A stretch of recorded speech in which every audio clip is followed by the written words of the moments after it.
Hello dear student, DBC classes में एक बार फिर से आप सभी का स्वागत। मैं रमन प्रकाश सिंह।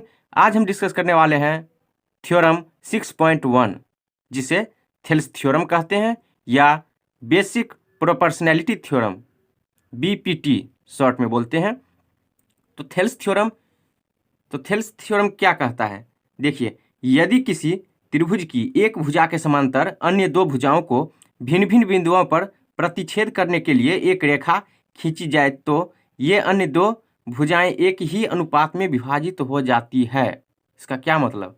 चलिए, सबसे पहले क्या कर रहा है कि एक भुजा के समांतर अन्य दो भुजाओं को भिन्न भिन्न बिंदुओं पर, तो चलिए एक भुजा के समांतर बोल रहा है, तो ये मेरा ट्रायंगल है। हम बीसी के यानी ये भुजा जो है उसके समांतर एक रेखा खींच देते हैं। तो चलिए यहाँ हम एक रेखा खींच दिए हैं बीसी के समांतर, जिसका नाम हम दे रहे हैं डी ई। इसको नाम हम दे दिए हैं। तो चलिए इसको अब हम प्रूव करते हैं। तो सबसे पहले दिया हुआ है, क्या दिया हुआ है? गिवन दैट, देखिए बीसी के पैरेलल हम क्या लिए हैं? डीई।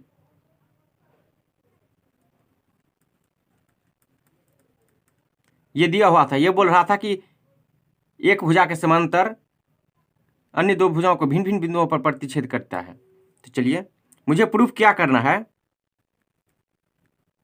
प्रूफ दैट, सिद्ध करना है। क्या सिद्ध करना है? मुझे सिद्ध करना है एडी। चलिए अब देखिए क्या कर रहा है। देखिए, भिन्न भिन्न बिंदुओं पर प्रतिच्छेद करने के लिए एक रेखा खींची जाए, जो खींच दी है। ये अन्य दो भुजाएं एक ही अनुपात में विभाजित हो जाती है।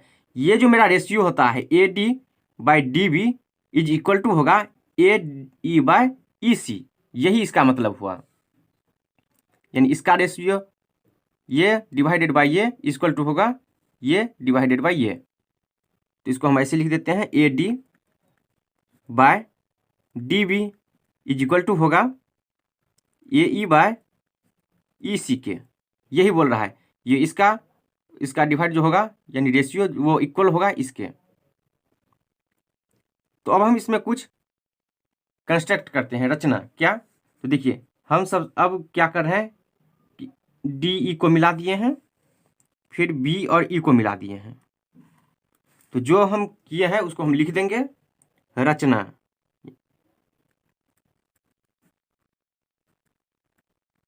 कंस्ट्रक्ट, चलिए इसमें हम लिख देते हैं। सबसे पहले हम क्या किए हैं? सी और डी को मिलाए हैं। तो चलिए लिख देते हैं सी और डी को मिलाया, तथा अब फिर क्या किए हैं? बी और ई को मिलाए हैं। बी और ई को मिलाया। चलिए और कुछ करते हैं। ये जो मेरा ए बी लाइन है उसके परपेंडिकुलर एक हम लाइन खींचते हैं, उस पर परपेंडिकुलर, और वो ई पे मिल जाएगा। चलिए इस पे परपेंडिकुलर लाइन हम खींच दिए हैं, जो कहाँ मिल गया है? ई पॉइंट पे मिला है। चलिए फिर यहाँ एक परपेंडिकुलर मारते हैं ए सी पे। चलिए ये ए सी का परपेंडिकुलर हो गया। चलिए तो ये भी लिख देते हैं, तथा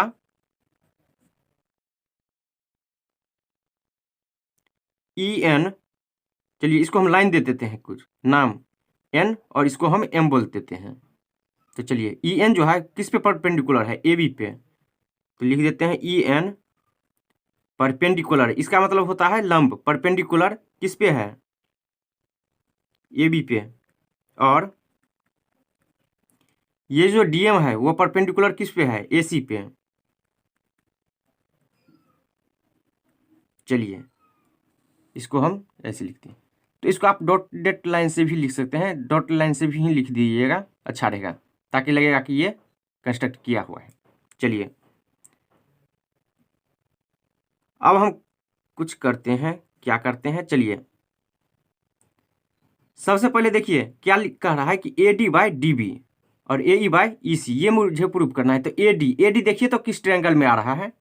ए डी, ये दो पॉइंट से तो ट्रायंगल बनेगा नहीं, तो ए डी ई ले लेंगे तो इसमें एक देखिए ट्रायंगल बन रहा है ADE, यह एक ट्रायंगल बन रहा है। तो ट्रायंगल का एरिया क्या होता है, लिख देते हैं एरिया ऑफ ट्रायंगल क्या होता है 1/2 इंटू बेस इंटू हाइट, यानी आधार गुने ऊंचाई, यही तो होता है इसका फॉर्मूला। तो चलिए हम एरिया फाइंड करते हैं किसका, एरिया ऑफ ट्रायंगल AD। तो AD इसमें है तो AD और E, तो चलिए ADE में क्या हो जाएगा 1/2 इंटू आधार गुने ऊंचाई, इसको आधार ऊंचाई बोलते हैं। तो चलिए हम इंग्लिश में लिख देते हैं 1/2 इंटू बेस इंटू हाइट। कोई दिक्कत या दिक्कत होगा तो चलिए हम लिख देते हैं।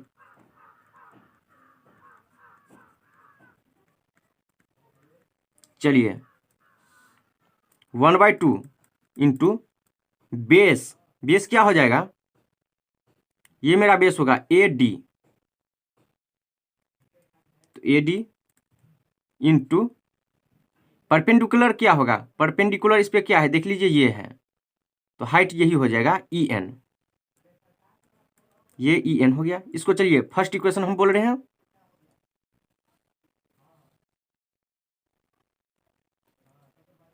चलिए अब कुछ यहां से ट्रिक देख लीजिए। प्रूफ डेट क्या करना है AD/DB, यहां से देखिए AD है तो AD यहां है और मल्टीप्लाई कर दिए हैं क्या EN, परपेंडिकुलर है क्या AB पे परपेंडिकुलर EN, तो यही हम यहाँ मल्टीप्लाई कर दिए हैं, यानी ये गुने ये कर दिए हैं। चलिए लेकिन समझ लीजिएगा तो वो अच्छा रहेगा जो हम यहाँ समझा दिए हैं।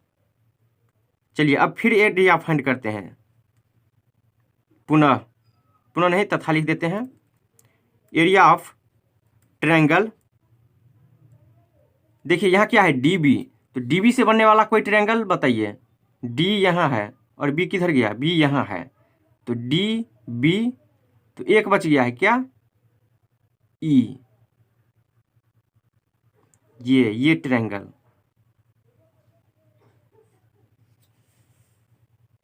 अब एरिया ऑफ ट्रायंगल क्या हो जाएगा DBE में, DB देखिए DB था तो DB से बनने वाला तो DBE, ये एक ट्रायंगल हो गया, ये देख लीजिए। तो अब इसमें 1/2 इंटू बेस, आधार क्या हो जाएगा बेस, ये DB में, तो बेस क्या होगा यहाँ पे DB, ये बेस होगा इंटू DB इंटू क्या हो जाएगा हाइट, हाइट यहाँ पे क्या होगा, हाइट यहाँ EN होगा। ये देखिए ये ट्रायंगल है, ये ट्रायंगल, इस पे हाइट क्या, ये देखिए ये हाइट हो जाएगा EN। चलिए फिर से देख लीजिए ट्रिक, DB, तो यहाँ DB मल्टीप्लाई कर दिए हैं इंटू AB पे परपेंडिकुलर क्या है EN, जो यहाँ है क्या EN परपेंडिकुलर है AB, तो यही हाइट होता है, परपेंडिकुलर मतलब हाइट, तो यहाँ EN। तो चलिए ये हो गया, इसको हम इक्वेशन सेकंड कह रहे हैं। यहाँ हम फार्मूला नहीं लिखे हैं, डायरेक्ट वैल्यू लिख दिए हैं, या दिक्कत होगा तो चलिए यहाँ लिख देते हैं 1/2 इंटू बेस इंटू हाइट, अब कोई दिक्कत नहीं होना चाहिए। तो अब हम क्या करते हैं, ये जो फर्स्ट इक्वेशन है उसमें हम सेकंड से डिवाइड कर दे रहे हैं। इक्वेशन यानी समीकरण फर्स्ट में समीकरण 2 से भाग करने पर इसमें हम डिवाइड कर रहे हैं, तो ये हो जाएगा area of triangle ADE divided by ये area of triangle DBE equal to क्या हो जाएगा 1/2 into AD into EN divided by ये 1/2 इंटू DB इंटू EN। यहाँ से कुछ कट रहा है क्या 1/2 कट रहा है और EN ये दोनों कैंसिल हो रहा है।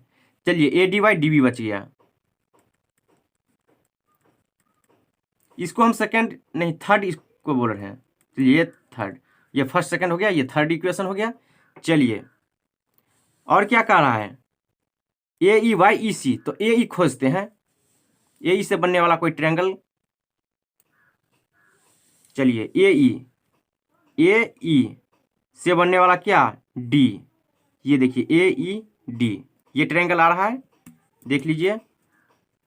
ए डी से बनने वाला, ये ए डी से बनने वाला है A D A E D, ये ट्रायंगल बन रहा है ए ई डी का, ये रेड वाला है ए ई डी का। चलिए अब फिर लिख देते हैं यहाँ, अब area of triangle A E D, A D जो यहाँ पर है ए ई से बनने वाला ए ई डी इक्वल टू क्या हो जाएगा, 1/2 इंटू बेस इंटू हाइट, 1/2 गुने आधार गुने ऊंचाई, तो 1/2 इंटू बेस, बेस यहाँ पे क्या हो जाएगा ए ई, ये बेस हो जाएगा, इंटू क्या होगा हाइट, ये डी एम, ये हाइट हो जाएगा। चलिए ट्रिक देखिएगा, देखिए ए ई मुझे एक ट्रायंगल लाना था ए ई, जिसमें ए ई कुछ लाइन रहे, तो ए ई इंटू डी एम, तो डी एम किस पे परपेंडिकुलर है, ए सी पे, यानी इस लाइन पे, तो यही तो लाइन है, तो इस लाइन पे परपेंडिकुलर क्या है, ये डी एम, तो ये वही लिखे हैं। चलिए इसको हम इक्वेशन 4 कह रहे हैं। फिर निकालते हैं एरिया ऑफ ट्रायंगल किसका, ई सी, तो ई सी, तो ई सी से बनने वाला कोई लाइन, ई सी कहाँ है मेरा, ई यहाँ है, सी यहाँ, तो एक क्या बच रहा है पॉइंट डी, ये देखिए ये डी, ई सी डी, ये मेरा है देखिए ई सी डी, ये ब्लैक वाला हो गया क्या, ये ऐसे नहीं ऐसे है, ई सी डी,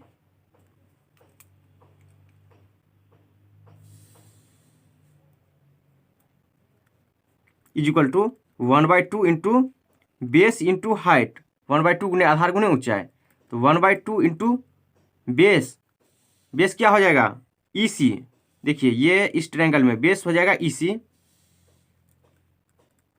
सी इंटू हाइट, हाइट क्या हो जाएगा, ये जो ट्रायंगल है इस पे परपेंडिकुलर क्या आ रहा है, ये डी एम, देख लीजिए ये ट्रायंगल इस पे ये आ रहा है हाइट, तो ये डी एम। चलिए इसको हम 5th इक्वेशन बोल रहे हैं। चलिए कंटिन्यू करते हैं नेक्स्ट पेपर पे। अब हम यहाँ 4 में डिवाइड कर रहे हैं 5 से, तो समीकरण 4 में 5 से भाग करने पर यानी डिवाइड करने पर क्या आ रहा है, चलिए area of triangle A E D divided by, चलिए area of triangle E C D is equal to, ये क्या है 1/2 into A E into D M by 1/2 into E C into D M. चलिए यहाँ देखिए क्या क्या डिवाइड हो रहा है, 1/2, अब डी एम साहब कैंसिल हो रहे हैं, तो ये दोनों डी एम साहब को हटा दिए हैं, तब यहाँ क्या बचा ए ई डिवाइडेड बाय ई सी, इसको हम इक्वेशन 6 बोल रहे हैं। चलिए यहाँ देखते हैं थोड़ा नज़र दौड़ा के, यहाँ R H S equal to L H S हो रहा है या नहीं। चलिए यहाँ देख लीजिए, यहाँ देखिए A D by D B, मुझे प्रूफ क्या करना है, तो यहाँ देख लीजिए A D by D B आ रहा है, और यहाँ ए ई बाई ई सी, तो ए ई बाई ई सी आ गया, तो क्या प्रूव हो गया? तो प्रूव होगा कब? देखिए ये तो मेरा राइट साइड है दोनों इक्वेशन के लिए, ये राइट साइड। अब इसमें हम लेफ्ट साइड मिलाते हैं कि ये दोनों इक्वल है या नहीं, तब इक्वल करेंगे। तो यहाँ देखिए area of triangle A D E, ठीक है, चलिए ए डी ई, कोई बात नहीं, यहाँ लिखाया है तो चलेगा। नीचे में देखिए area of triangle D B E, तो area of triangle E C D, देखिए यहाँ गड़बड़ हो गया है, बी के स्थान पे यहाँ क्या आ गया है? सी। तो क्या इसको मिटा के लिख दें? नहीं, तो इसके लिए कुछ लॉजिक है। क्या? तो चलिए हम बताते हैं। चूंकि हम लिखते हैं यहाँ जो हम जानते हैं, चूंकि हम जानते हैं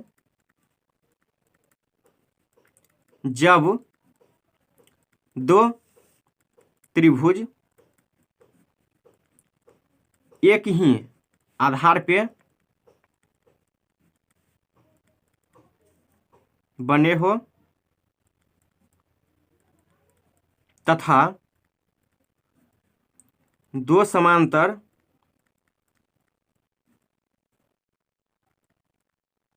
लाइन यानी रेखा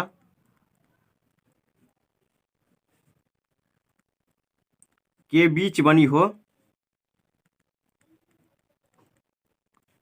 तो दोनों त्रिभुज का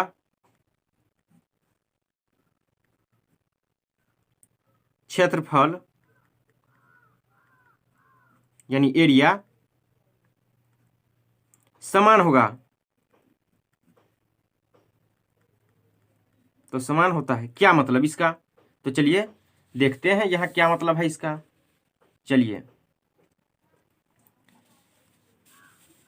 चलिए इसको हम यहाँ बताते हैं। ये देखिए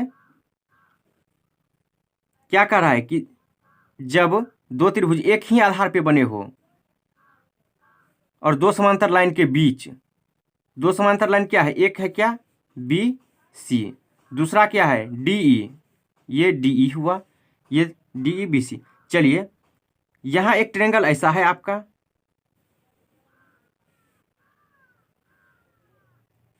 ये देखिए यहाँ पे ट्रायंगल है, और एक कैसा है? एक ट्रायंगल ऐसा है। तो चलिए यहाँ देखिए इस ट्रायंगल के लिए ये बेस और इस ट्रायंगल के लिए ये बेस, दोनों एक ही लाइन पर लाई कर रहा है या नहीं? एक ही त्रिभुज का, दो त्रिभुज का एक ही बेस, ये पॉइंट तो यही कह रहा है। तो जैसे ही ये हो गया तो एरिया जो होगा इस ट्रायंगल का, जैसे ये एरिया जो होगा क्या? ये और ये दोनों इक्वल हो जाएगा, दोनों एरिया इक्वल हो जाएगा। यहाँ कॉमन नहीं खोजना है कि कॉमन क्या है, बस इसके लिए ये एरिया और इस त्रिभुज के लिए ये एरिया, तो ये दोनों इक्वल हो जाएगा। तो वही हम लिखे हैं यहाँ पे इक्वल। तो जैसे ही इक्वल हो जाएगा तो इसका मतलब क्या? देखिए और लिख देते हैं यहाँ ट्रायंगल, देखिए बी डी और क्या है? ई, ये देखिए ये ट्रायंगल बी डी ई और ट्रायंगल सी डी ई एक ही आधार पे है तथा समांतर रेखा डीई और बीसी के बीच में, देखिए ये समांतर रेखा है। चलिए ये मेरा समांतर रेखा है जो डीई और ये बीसी, इसके बीच में ये दोनों ट्रायंगल है। तो इसलिए अब एरिया क्या हो जाएगा? इक्वल, जो भी हम बता दिए हैं, एरिया समान हो जाता है क्षेत्रफल। तो area of triangle BED, BED बोलिए BD is equal to area of triangle CDE, ये दोनों इक्वल हो जाएगा। तो चलिए अभी जो मेरा ये था इक्वेशन थर्ड में और इक्वेशन फोर्थ में, यहाँ पे कंपेरिजन करिए। एरिया ऑफ ट्रायंगल DBE, और यहाँ तो मिल नहीं रहा था, यहाँ क्या था CDE, तो यहाँ पे BED इक्वल है किसके CDE, तो यहाँ पे BDE इक्वल किसके हो जाएगा CDE। ओके, तो जैसे ही ये इक्वल हो गया CDE, तो इसमें भी CDE, तो क्या हो जाएगा, अब दोनों का LHS क्या है इक्वल, तो चलिए यहाँ लिख देते हैं। और जैसे ही देखिए इस दोनों का इक्वल LHS है तो RHS भी इक्वल हो जाएगा, तो यहाँ लिख देते हैं चूंकि LHS is equal to LHS है, इसीलिए RHS is equal to RHS होगा। तो RHS मेरा क्या है देख लीजिए, यहाँ पे थर्ड और फोर्थ में AD by DB is equal to क्या होगा AE बाई EC, तो यहाँ AD by DB is equal to होगा AE बाई EC। लेकिन कैसे, तो यहाँ लिखते हैं समीकरण थर्ड 6 और किससे, चलिए इसको हम इक्वेशन 7 बोल रहे हैं, 7 से इक्वेशन क्या लिखे हैं थर्ड 6, तो थर्ड 6 कहाँ, थर्ड ये 6 ये, इस दोनों से, और 7 क्यों, क्योंकि ये दोनों एरिया इक्वल होता है, जो कि हम यहाँ लिख दिए हैं आपको, तो यहाँ से ये दोनों इक्वल हो जाएगा, तो LHS is equal to LHS, तो RHS is equal to RHS होगा, तो इसलिए ये मेरा आ गया, तो ये हो गया क्या प्रूव्ड, ये प्रूव्ड हो गया। तो चलिए एक बार देख लीजिए ऊपर से। तो दोस्तों कैसा लगा आज का क्लास, अच्छा लगा होगा तो लाइक शेयर कमेंट और सब्सक्राइब जरूर कीजिए।